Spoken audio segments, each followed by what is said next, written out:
So, some pretty important news just occurred, and it turns out that PlayStation has decided to sign a 10-year deal with Microsoft and Xbox for Call of Duty and unspecific other games, possibly dealing with the Activision Blizzard King merger. Now, this is a big deal. Now, not a big deal in terms of console wars. I'm not talking about this in that aspect. I'm going to tell you why this could potentially be and why I think it is potentially a really big deal for Microsoft, and in particular Xbox as a brand going forward. So Phil Spencer says, "We are pleased to announce that Microsoft and PlayStation have signed a binding agreement to keep Call of Duty on PlayStation following the acquisition of Activision Blizzard. We look forward to a future where players globally have more choice to play their favorite games." Now, if you can hitch your wagon to somebody that is much better at doing almost everything than you are in a particular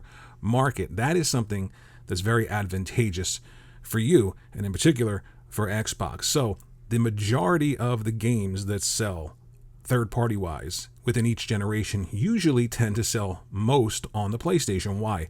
Because most people buy a PlayStation. They choose PlayStation over Xbox. The install base in the console market is much higher for PlayStation. So what third-party games make the most money on PlayStation? They're not PlayStation first-party games, not Square Enix and Final Fantasy. Usually Call of Duty every year. Go to your PlayStation, go to the top games in your region, guaranteed Call of Duty is number 3 or number 2, right behind Fortnite. So essentially every single sale of Call of Duty now ensures funding of the Xbox brand. Look at it this way. All of the money that Call of Duty makes for PlayStation on the PlayStation systems, PlayStation 1, 2, 3, 4, 5, all of that money that PlayStation makes is then reinvested by Sony into PlayStation.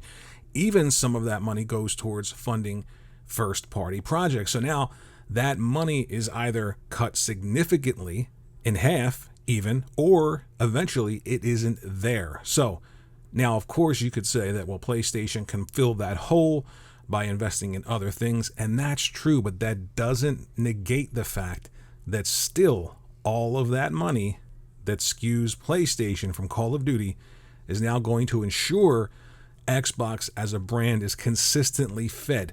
And that's not just Call of Duty. We're talking about every Activision Blizzard King deal without even factoring in King and mobile, all of that money coming in. So sure, that money could be a loss for Sony, and sure, Sony can plug that hole, but that doesn't mean that that hole goes away, because that money is still coming into PlayStation, and some of it has to then go out to Xbox and Microsoft. There's no way around that fact.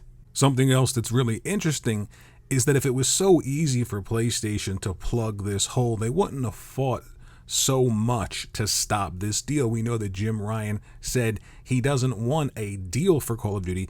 He just wants Microsoft not to own it. And now, essentially, they are forced to sign this 10-year deal. Let's address the idea that, well, it's a win, because ultimately, at the beginning, it was only a 3-year deal. So Sony has managed to get them to offer them a 10-year deal. It's still not essentially a win. PlayStation and Jim Ryan did not want this deal at all. So, of course, they've got to take whatever is on the table. And we got a 10-year deal.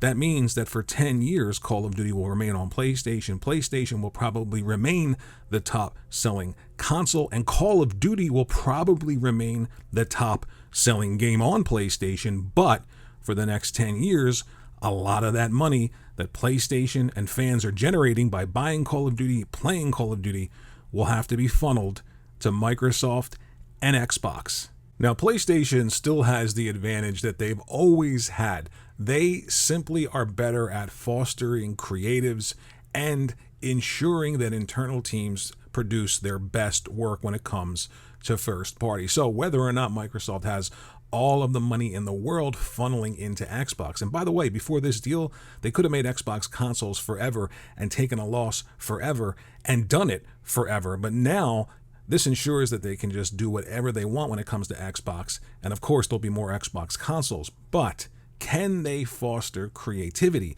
can they manage these studios to create new things that are compelling and that actually challenge Sony from a first party standpoint, not challenge them in terms of taking revenue generators away from them, which they already have, not challenge them in the way of dominating when it comes to being a publisher in the console space on PC and in mobile, which they've already done through this deal and the Bethesda deal. Can they actually challenge PlayStation when it comes to winning the hearts and minds of gamers when it comes to first-party content? That remains to be seen, and it's still PlayStation's strongest advantage. There's also the idea of leverage. PlayStation traditionally has these relationships with third parties, and some games are just exclusive to PlayStation. Look at Final Fantasy 16 recently not coming to Xbox. These deals are easy for PlayStation because of their dominance in the industry, particularly selling more PlayStations than Xboxes. However, with Microsoft now owning a lot of these studios and a lot of the relationships that many of these people have in these studios with other studios now are going to carry into Microsoft, are these deals going to be as easy for PlayStation going forward? Certainly, I don't think so. I think it would be much easier for Microsoft and Xbox now to say to Square, that deal you have with PlayStation, do you think maybe you could ease up on it a bit and something will come your way? That's much, much easier now with all of this leverage that Xbox has. I'm not saying that's going to happen, but the potentiality of that happening is very strong. There's a lot of things that play into this deal, not just taking things away, but adding things like mindshare to Xbox going forward. So the deal's going through. PlayStation has essentially bent the knee to Microsoft and signed the deal. And now all we need to do is wait to see what actually happens. What actually happens to Call of Duty on Xbox? Is there anything special for Xbox players beyond maybe just day one on Game Pass? And what will it mean for PlayStation and the output from their first party going forward? Thanks for watching the video. Think about doing all those things like liking and subscribing, and I'll see you in the next one.